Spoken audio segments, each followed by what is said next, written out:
your thoughts po sa sinabi ni Representative Paulo Duterte sa comment niyo last time about sa 500 peso Noche Buena?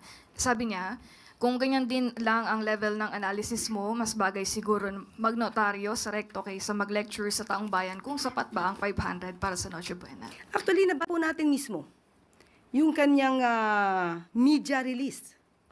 At nabanggit din po niya, maliban po sa kanyang ganyang klase ng pananalita, nabanggit din po niya patungkol sa konsensya.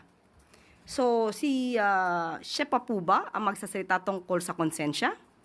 Hindi po ba ang kanyang sariling ama ang umamin na he killed people? Sino po ba ang may kakilala na hitman at kayang magpa-liquidate? At sino rin po ba ang umamin na hindi gumagalang sa human rights?